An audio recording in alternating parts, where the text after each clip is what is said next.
여러분, AI팀을 만든다고 상상해 보세요.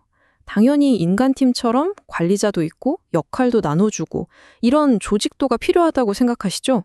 그런데요, 만약 그 생각이 완전히 틀렸다면 어떨까요?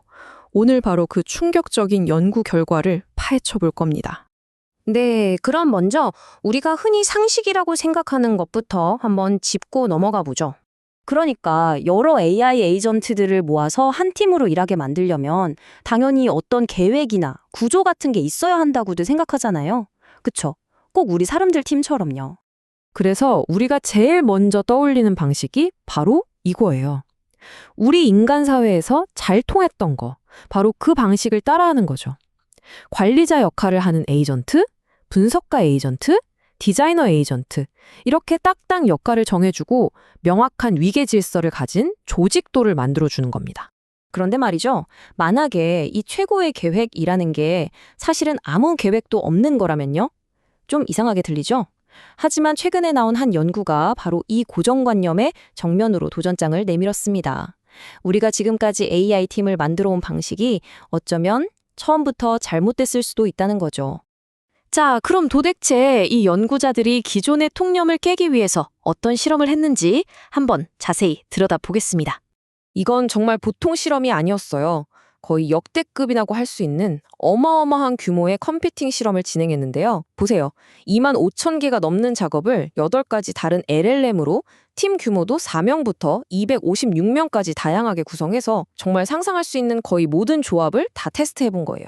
이 실험의 가장 핵심적인 질문은 바로 협업 프로토콜에 관한 거였습니다. 이게 좀 어려운 말처럼 들릴 수 있는데 쉽게 말해서 AI 팀이 어떻게 소통하고 협력할지 그 규칙을 정해주는 일종의 운영체제라고 생각하시면 돼요. 그래서 연구진들이 집중적으로 비교한 게 바로 이 4가지 방식입니다. 표를 보시면 첫 번째 코디네이터는 아주 중앙 집중적이죠. 관리자 한 명이 다 지시하는 거예요. 반면에 공유 방식은 완전 정반대입니다.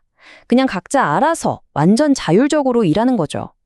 그 외에도 중간적인 방식들도 테스트를 했습니다. 자, 이제부터가 진짜입니다. 정말 기존의 상식을 완전히 뒤엎는 그야말로 충격적인 결과가 나옵니다. 여러분 생각은 어떠세요? 어떤 방식이 가장 성과가 좋았을까요? 강력하게 통제하는 게 나았을까요? 아니면 아예 완전히 자유를 주는 게 나았을까요? 보통은 이 둘 중 하나일 거라고 생각하기 쉽죠. 하지만 결과는 우리의 예상을 완전히 빗나갔습니다. 실제 데이터를 보면요, 정말 흥미로운 이야기가 펼쳐지거든요. 바로 이 그래프가 그 놀라운 역설을 보여주고 있습니다. 결론부터 말씀드리면 가장 강력한 통제 방식이었던 코디네이터도 또 가장 자유로웠던 공유 방식도 둘 다 최고의 성과를 내지는 못했습니다. 그렇다면 진짜 승자는 누구였을까요?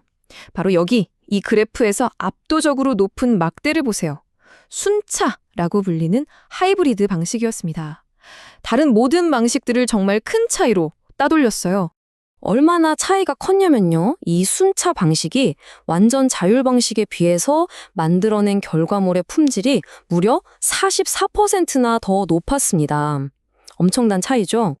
아니, 어떻게 이런 결과가 가능했을까요? 그 비밀은 바로 정보에 있었습니다. 이 방식은요, 마치 스포츠 드래프트 같은 거예요.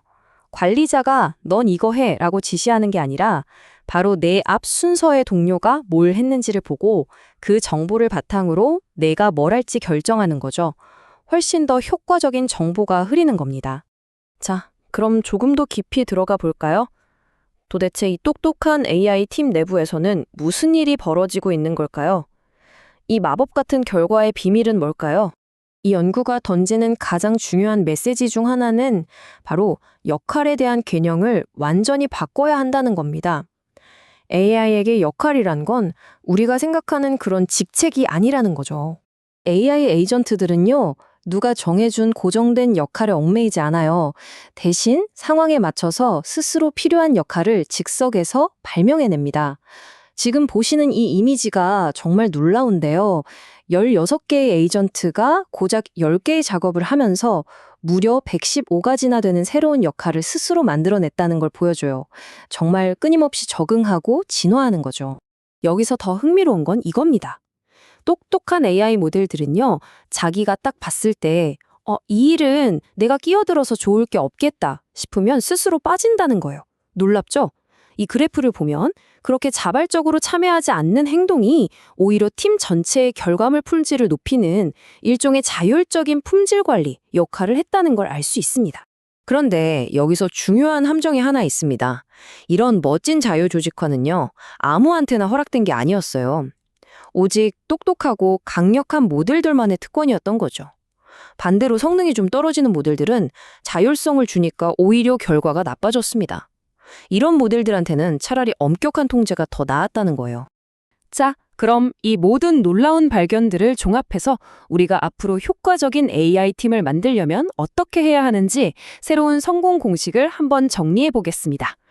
새로운 규칙은 아주 명확합니다. 첫째, 누가 뭘 할지 정해주지 말고 왜 이 일을 하는지, 즉 임무 자체를 명확하게 주세요. 둘째, 바로 이 프로토콜을 잘 선택해야 합니다. 이게 바로 팀의 집단지성을 폭발시키는 증폭기 역할을 하거든요. 그리고 마지막으로 어쩌면 가장 중요한 건데요. 팀원 수만 늘릴 게 아니라 한 명 한 명 유능한 연주자, 즉 성능 좋은 모델을 써야 한다는 겁니다. 이게 왜 중요하냐면요. 이제는 우리가 가진 인간 조직의 한계를 AI에게 그대로 복제하려는 시도를 멈춰야 한다는 뜻이기 때문입니다. 프로토콜 선택 하나만으로도 결과물 품질이 44%나 달라질 수 있고요. 무작정 팀 크게만 키우는 게 아니라 모델 자체의 품질에 투자하는 게 훨씬 중요하다는 걸 보여주죠. 결국 핵심은 우리가 통제하려고 애쓰는 대신 지능이 스스로 표현할 수 있는 판을 깔아주는 겁니다. 결국 이 모든 이야기는 우리에게 마지막으로 이런 질문을 던집니다. 우리는 혹시 AI를 너무 우리 인간처럼 만들려고 애쓰면서 오히려 그 엄청난 잠재력을 스스로 억누르고 있는 건 아닐까요? 어쩌면 진짜 강력한 AI로 가는 길은 AI가 우리와 좀 덜 닮도록 그냥 내버려두는 것일지도 모르겠습니다.